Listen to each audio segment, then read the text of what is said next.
Hello दोस्तों, नमस्कार। स्वागत है आप सभी का अपने चैनल साहित्य ज्ञान धारा में। आशा करती हूँ आप सभी लोग स्वस्थ होंगे, मस्त होंगे और मन लगाकर अपनी पढ़ाई कर रहे होंगे। तो आज कवियों की श्रृंखला में हम लोग देखेंगे एक नए कवि के बारे में, नरपति नाल के बारे में। तो बिना किसी देरी के शुरू करते हैं आज की क्लास को। नरपति नाल का समय माना गया है। तो नरपति नाल का समय कितना माना गया है? 1155 ईस्वी माना गया है। नरपति नाल किसके दरबारी कवि थे? नरपति नाल किसके दरबारी कवि थे? तो विग्रहराज चतुर्थ के दरबारी कवि थे। नरपति नाल किसके दरबारी कवि थे? तो विग्रहराज चतुर्थ बीसल देव के दरबारी कवि थे। अजमेर नरेश विग्रह चतुर्थ के राज कवि थे। अजमेर नरेश विग्रह चतुर्थ के राज कवि कौन थे? तो नरपति नाल थे। नरपति नाल द्वारा रचित रासो ग्रंथ है। नरपति नाल द्वारा रचित रासो ग्रंथ कौन सा है? तो उसका नाम है बीसल देव रासो। सभी को पता है नरपति नाल द्वारा रचित रासो ग्रंथ कौन सा है? तो बीसल देव रासो है। आगे है बीसल देव रासों में कितने छंद हैं? कभी कभी एग्जाम में छंदों की संख्या भी पूछ लेता है, इसीलिए ध्यान देंगे। बीसल देव रासों में कितने छंद हैं? तो 125 छंद हैं। रामचंद्र शुक्ल के अनुसार बीसल देव रासों की रचना कब हुई? रामचंद्र शुक्ल के अनुसार बीसल देव रासों की रचना कब हुई? तो विक्रमी संवत 1212 में। विक्रमी संवत 1212 में। किस रासो काव्य में बीसल देव और भोज की कन्या राजमती के वियोग का वर्णन है? तो वो रचना है बीसल देव रासो। किस रासो काव्य में बीसल देव और भोज की कन्या राजमती के वियोग का वर्णन है? तो वो रचना है बीसल देव रासो। बीसल देव रासो काव्य कितने खंडों में है? तो 4 खंडों में है। बीसल देव रासो काव्य कितने खंडों में है? तो इसमें खंडों की संख्या बतानी है, तो 4 खंड हैं। बीसल देव रासो के प्रथम खंड में वर्णन है। तो बीसल देव रासो के प्रथम खंड में किसका वर्णन किया गया है? तो बीसल देव व राजमती का विवाह वर्णन हुआ है पहले खंड में। बीसल देव रासो के द्वितीय खंड में वर्णन है। तो किसका वर्णन है? बीसल देव का रूठकर उड़ीसा जाना। बीसल देव रासो के तृतीय खंड में वर्णन है राजमती का विरह वर्णन। बीसल देव रासो के चतुर्थ खंड में वर्णन है तो राजमती का मालवा जाने का और बीसल देव द्वारा उसे मनाकर वापस लाने का वर्णन है। तो बीसल देव रासों में कितने खंड हैं? तो ध्यान रखेंगे कुल 4 खंड हैं। पहले जो इसमें प्रथम खंड है उसमें बीसल देव व राजमती के विवाह का वर्णन है। दूसरे खंड में बीसल देव का रूठकर उड़ीसा जाने का वर्णन है और तीसरे खंड में बीसल देव राजमती का विरह वर्णन है।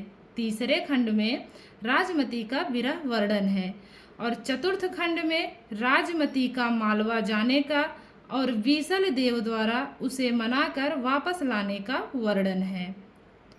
तो ध्यान रखेंगे 4 खंड में 4 अलग अलग बातें हुई हैं, तो इसका विशेष ध्यान रखेंगे। आगे देखते हैं।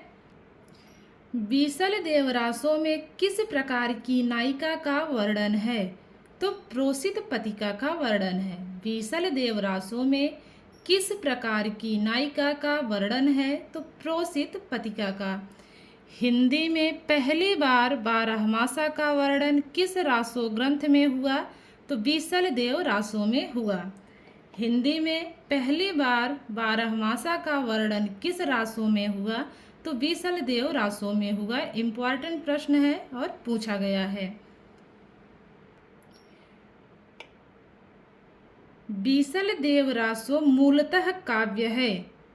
बीसल देव रासो मूलतः काव्य है तो श्रृंगार रस प्रधान है। बीसल देव रासो मूलतः कैसा काव्य है? तो श्रृंगार रस प्रधान है। शिलाओं पर लिखित प्रथम चंपू काव्य है। शिलाओं पर लिखित प्रथम चंपू काव्य कौन सा है? तो वो है राउल वेल। चंदन बाला रास में कितने छंद हैं? तो 35 छंद हैं। चंदन बाला रास में कितने छंद हैं? तो 35 छंद हैं। तो इस प्रकार से कनेक्ट कर सकते हैं कि 3 रुपए का चंदन और 5 रुपए का बाला। चंदन बाला रास में कितने छंद हैं? तो 35 छंद हैं। आगे है, आचार्य रामचंद्र शुक्ल ने रासो शब्द की उत्पत्ति किस शब्द से मानी है? तो रसायन से मानी है। आचार्य रामचंद्र शुक्ल ने रासो शब्द की उत्पत्ति किस शब्द से मानी है? तो रसायन शब्द से मानी है।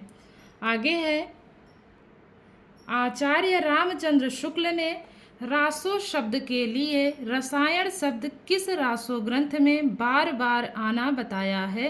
तो बीसल देव रासो में बताया है। ध्यान रखने योग्य बात है, आचार्य रामचंद्र शुक्ल ने रासो शब्द के लिए रसायन शब्द किस रासो ग्रंथ में बार बार आना बताया है? तो वो है बीसल देव रासो। आगे है, नरोत्तम स्वामी ने रासो शब्द की उत्पत्ति किस शब्द से मानी है? तो रसिक शब्द से मानी है। नरोत्तम स्वामी ने रासो शब्द की उत्पत्ति किस शब्द से मानी है? तो रसिक शब्द से मानी है। किस आलोचक ने रासो शब्द की उत्पत्ति संस्कृत के रासक शब्द से मानी है? तो हजारी प्रसाद द्विवेदी ने माना है। किस आलोचक ने रासो शब्द की उत्पत्ति संस्कृत के रासक शब्द से मानी है? तो हजारी प्रसाद द्विवेदी ने माना है। तो रसायन से कौन मानते हैं? आचार्य शुक्ल मानते हैं। नरोत्तम स्वामी किससे मानते हैं? तो रसिक से मानते हैं। और रासक से कौन मानते हैं? तो हजारी प्रसाद द्विवेदी मानते हैं। आगे है, हम्मीर रासों के रचयिता कौन है? हम्मीर रासों के रचयिता कौन है? तो शारंगधर हैं। हम्मीर रासों के रचयिता शारंगधर हैं। मोतीलाल मेनारिया के अनुसार बीसल देव रासों का रचना काल है? तो 16वीं शताब्दी है। मोतीलाल मेनारिया के अनुसार बीसल देव रासों का रचना काल है? तो 16वीं शताब्दी है। आगे है, 1272 मझारी जेठ बदी 9वीं बुधवारी नाल्ह रसायन आरंभई शारदा ट्रूटी ब्रह्म कुमारी। पंक्ति किस रासो ग्रंथ से ली गई है? तो बीसल देव रासो से ली गई है। पुनः इसको देखेंगे, 1272 मझारी जेठ बदी 9वीं बुधवारी नाल्ह रसायन आरंभई शारदा टूटी ब्रह्म कुमारी। पंक्ति किस रासो ग्रंथ से ली गई है? तो बीसल देव रासो से ली गई है। आगे है, बीसल देव रासो की चर्चित पंक्ति।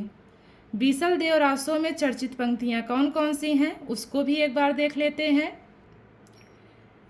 पहली पंक्ति है, कड़वा बोल न बोलिए नारी। कड़वा बोल न बोलिए नारी बीसल देव रासो की चर्चित पंक्ति है। अगली पंक्ति है, अस्त्रीय जन्म कई दिहै महेश। अस्त्रीय जन्म कई दिहै महेश। तो ये भी पंक्ति कहाँ से ली गई है? तो बीसल देव रासो से ली गई है। आगे है, आग लाग घर जरी गए अति सुख कीन। आग लाग घर जरी गए अति सुख कीन, ये भी पंक्ति है बीसल देव रासो की। आगे है, आंजड़ काइन न सिर जीय करतार।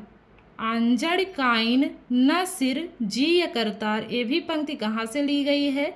तो बीसल देव रासो से ली गई है। तो इसमें जो मुख्य मुख्य पंक्तियां हैं वो इसमें आपके सामने है, तो इसको जरूर याद रखेंगे। आगे है, बीसल देव रासो का रचना काल। अलग अलग विद्वानों के मतानुसार अलग अलग है, तो इसको भी एक बार देखेंगे। बीसल देव रासो का रचना काल आचार्य रामचंद्र शुक्ल के अनुसार विक्रम संवत 1212। हजारी प्रसाद द्विवेदी व मोतीलाल मेनारिया के अनुसार 1545 से लेकर 1560 के बीच। डॉक्टर राम कुमार वर्मा के अनुसार विक्रमी संवत 1058।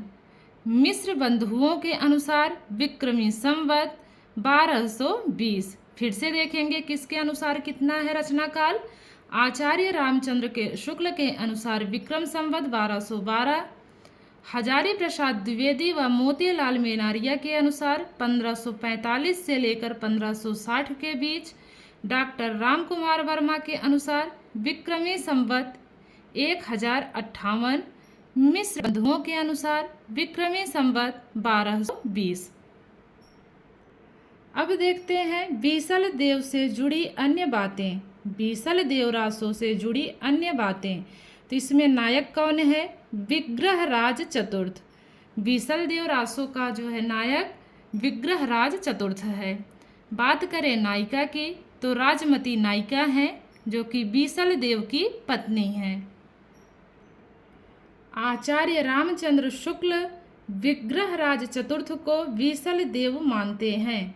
आचार्य रामचंद्र शुक्ल विग्रहराज चतुर्थ को बीसल देव मानते हैं। आचार्य रामचंद्र शुक्ल ने बीसल देव रासो को वीर गीत कहा है। तो ये भी इम्पोर्टेंट है कि आचार्य रामचंद्र शुक्ल ने बीसल देव रासो को क्या कहा है? तो वीर गीत कहा है। आगे है बीसल देव रासो 4 खंडों व लगभग 2000 चरणों का ग्रंथ है। बीसल देव रासो 4 खंडों व लगभग 2000 चरणों का ग्रंथ है। आगे बात करते हैं नरपतिनाल बीसल देव रासो को स्त्री रसायन कहते हैं। नरपतिनाल बीसल देव रासो को स्त्री रसायन कहते हैं। बीसल देव रासो विरह काव्य श्रृंगार परक गेय रचना है। बीसल देव रासो विरह काव्य श्रृंगार परक गेय रचना है। बीसल देव रासो को प्रेम काव्य या श्रृंगार काव्य भी माना जाता है। इसका वर्ण्य विषय वीर रस न होकर श्रृंगार रस है। बीसल देव रासो को प्रेम काव्य या श्रृंगार काव्य भी माना जाता है। इसका वर्ण्य विषय वीर रस न होकर श्रृंगार रस है। तो आशा करती हूँ आज की क्लास आप लोगों को पसंद आई होगी। अगर क्लास अच्छी लगी हो तो प्लीज़ चैनल को सब्सक्राइब कर दीजिएगा जिन लोगों ने नहीं किया हुआ है, और लाइक कर दीजिएगा। और अगर क्लास अच्छी लगी हो तो कमेंट करके ज़रूर बताइएगा कि क्लास कैसी है, ताकि आगे भी मैं ऐसी ही क्लास आप लोगों को दे सकूं। तब तक के लिए सभी को जय श्री कृष्णा, राधे राधे, नमस्कार।